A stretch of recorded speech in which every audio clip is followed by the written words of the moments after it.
અચાનક વરસાદની પેટર્ન કેમ બદલાઈ ગઈ? દક્ષિણ ગુજરાતથી શરૂ થયેલો વરસાદ આખા રાજ્યમાં કેવી રીતે ફેલાયો? ખેડૂતો માટે આ વરસાદ આશીર્વાદ બનશે કે મોટી મુશ્કેલી? સતત અતિ ભારે વરસાદ પાછળ આખરે કયા 3 કારણ જવાબદાર છે? ચાલો જાણીએ ગુજરાતમાં અચાનક બદલાયેલી વરસાદની પેટર્ન પાછળ કયા 3 મોટા કારણ જવાબદાર છે. નમસ્કાર, ગુજરાતમાં આપનું સ્વાગત છે. એક સમય હતો જ્યારે દક્ષિણ ગુજરાતમાં જ સૌથી વધુ વરસાદ પડતો હતો, પરંતુ હવે સૌરાષ્ટ્ર, કચ્છ અને ઉત્તર ગુજરાતમાં પણ અતિ ભારે વરસાદ સામાન્ય બનતો જઈ રહ્યો છે.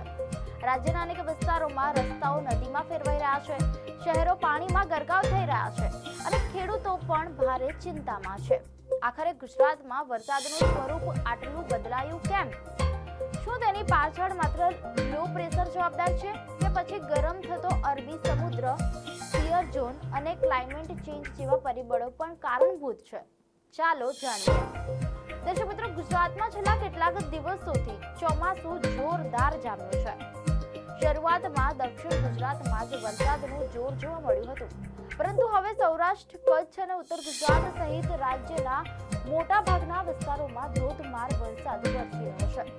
પરંતુ માત્ર વરસાદ વધ્યો છે એટલું જ નથી, વરસાદ પડવાની રીત પણ બદલાઈ ગઈ છે.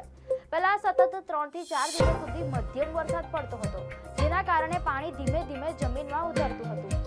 હવે સ્થિતિ અલગ છે.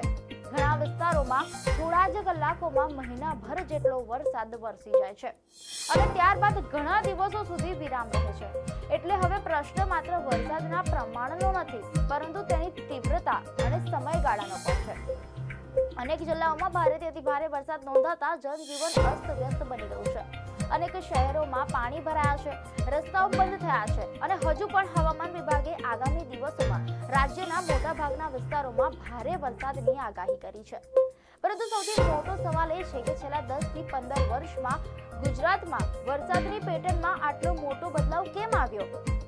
મીડિયા અહેવાલ અનુસાર હવામાન વિભાગના જણાવ્યા મુજબ છેલ્લા કેટલાક વર્ષોમાં ગુજરાતમાં શિયર ઝોનની અસર વધી છે.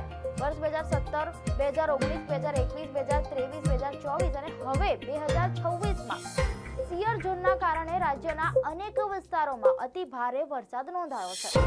પહેલા જ્યાં ભારે વરસાદ મુખ્યત્વે દક્ષિણ ગુજરાત સુધી મર્યાદિત રહેતો હતો, ત્યાં તો હવે સૌરાષ્ટ્ર, કચ્છ અને ઉત્તર ગુજરાતમાં પણ ટૂંકા સમયમાં અત્યંત ભારે વરસાદ પડી રહ્યો છે. એટલે હવે વરસાદના દિવસો કદાચ ઓછા હોય, પરંતુ જ્યારે વરસાદ પડે છે ત્યારે ખૂબ જ ભારે પ્રમાણમાં વરસે છે. દર્શક મિત્રો, નિષ્ણાંતોના મતે આ બદલાવ પાછળનું પહેલું અને સૌથી મોટું કારણ છે વધતું જતું વૈશ્વિક તાપમાન અને ક્લાઇમેટ ચેન્જ. છેલ્લા કેટલાક વર્ષોમાં પૃથ્વીનું તાપમાન સતત વધી રહ્યું છે અને તેની સીધી અસર અરબી સમુદ્ર પર પણ જોવા મળી રહી છે. દરિયાનું પાણી વધુ ગરમ થતાં વધુ પ્રમાણમાં બાષ્પીભવન થાય છે. પરિણામે વાતાવરણમાં ભેજનું પ્રમાણ વધી જાય છે અને ભારે વરસાદી વાદળો વધુ ઝડપથી બને છે. જ્યારે આ વાદળોને અનુકૂળ પરિસ્થિતિ મળે છે ત્યારે ખૂબ ઓછા સમયમાં અતિ ભારે વરસાદ વરસી જાય છે. દર્શક મિત્રો, બીજું મોટું કારણ છે અરબી સમુદ્રમાં સર્જાતું લો પ્રેશર અને તેની સાથે બનતો શિયર ઝોન. શિયર ઝોન એક એવી સ્થિતિ છે જેમાં જુદી જુદી દિશામાં વહેતો પવન એકબીજાને મળે છે. જ્યારે લો પ્રેશર અને શિયર ઝોન એક સાથે સક્રિય થાય છે ત્યારે ભારે ભેજવાળા વાદળો એક જ વિસ્તારમાં લાંબા સમય સુધી સ્થિર રહે છે અને પરિણામે થોડા કલાકોમાં જ અનેક ઇંચ વરસાદ વરસે છે. હવામાન વિભાગના અધિકારીઓના જણાવ્યા મુજબ આ વર્ષે ગુજરાતમાં નોંધાયેલા ભારે વરસાદ પાછળ પણ શિયર ઝોન મુખ્ય પરિબળ રહ્યું છે. ત્રીજું મહત્વનું કારણ છે પેસિફિક ડિકેડલ ઓસિલેશન અને હવાની બદલાતી દિશા. આ વર્ષે ચોમાસું શરૂ થાય તે પહેલા અલ નીનોની અસરના કારણે વરસાદ સામાન્ય કરતા ઓછો રહેશે તેવી શક્યતા વ્યક્ત કરવામાં આવી હતી, પરંતુ અરબી સમુદ્રમાં થયેલા ફેરફારો અને પવનની દિશામાં આવેલા બદલાવના કારણે સમગ્ર ચોમાસાની સ્થિતિ જ બદલાઈ ગઈ. ગુજરાત યુનિવર્સિટીના ક્લાઇમેટ નિષ્ણાંતોના જણાવ્યા મુજબ સામાન્ય રીતે જૂનથી જુલાઈ દરમિયાન 5 વખત મોટા વરસાદી તબક્કા બનતા હોય છે, પરંતુ આ વર્ષે ઓછા તબક્કા બન્યા હોવા છતાં જ્યારે વરસાદી સિસ્ટમ સક્રિય થઈ ત્યારે તેણે અત્યંત ભારે વરસાદ વરસાવ્યો. એટલે વરસાદ હવે નિયમિત નહીં પરંતુ વધુ અનિયમિત અને વધુ તીવ્ર બની રહ્યો છે. દર્શક મિત્રો, મીડિયા અહેવાલ મુજબ ગુજરાતના 35 વર્ષના વરસાદના અભ્યાસમાં પણ સામે આવ્યું છે કે રાજ્યનું સરેરાશ તાપમાન લગભગ 1 ડિગ્રી સેલ્સિયસ વધ્યું છે. તેના કારણે દરિયા અને જમીનમાંથી બાષ્પીભવનનું પ્રમાણ પણ વધ્યું છે, જે ભારે વરસાદ માટે અનુકૂળ પરિસ્થિતિ સર્જે છે. મીડિયા અહેવાલ અનુસાર નિષ્ણાતો માને છે કે ક્લાઇમેટ ચેન્જ હવે માત્ર વૈજ્ઞાનિક ચર્ચાનો વિષય નથી રહ્યો, પરંતુ તેની સીધી અસર ગુજરાતના ચોમાસા પર જોવા મળી રહી છે. બદલાતી વરસાદની પેટર્નનો પડકાર માત્ર ખેડૂતો પૂરતું મર્યાદિત નથી. શહેરોમાં ડ્રેનેજની વ્યવસ્થા, રસ્તાઓ, નદી કાંઠાના વિસ્તારો અને શહેરી આયોજન પર પણ તેની સીધી અસર થઈ રહી છે.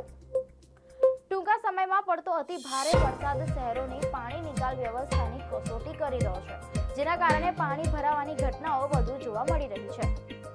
આ બદલાતી વરસાદની પેટર્નની સૌથી મોટી અસર ખેતી પર પણ પડી શકે છે. મીડિયા અહેવાલો મુજબ કૃષિ નિષ્ણાંતોના જણાવ્યા મુજબ જો ભારે વરસાદનું પાણી ઝડપથી ખેતરોમાંથી નીકળી જશે તો કપાસ, મગફળી, સોયાબીન અને અન્ય પાકને મોટું નુકસાન નહીં થાય, પરંતુ જો 2-3 દિવસ સુધી પાણી ભરાયેલું રહેશે તો પાકના મૂળમાં સડો લાગવાની શક્યતા વધી જશે. ખાસ કરીને તાજા વાવેલા પાક, શાકભાજી અને ડાંગર માટે આવી સ્થિતિ જોખમરૂપ બની શકે છે. એકંદરે જોઈએ તો ગુજરાતમાં વરસાદ હવે પહેલા જેવો રહ્યો નથી. વધતું વૈશ્વિક તાપમાન, ગરમ થતો અરબી સમુદ્ર, લો પ્રેશર, શિયર ઝોન અને હવાની બદલાતી દિશા જેવા અનેક પરિબળો મળીને રાજ્યમાં વરસાદની નવી પેટર્ન સર્જી રહ્યો છે. નિષ્ણાંતોનું માનવું છે કે જો ક્લાઇમેટ ચેન્જની અસર આવી જ રીતે વધતી રહેશે તો આગામી વર્ષોમાં પણ ગુજરાતમાં ટૂંકા સમયમાં અતિ ભારે વરસાદની ઘટનાઓ વધુ સામાન્ય બની શકે છે.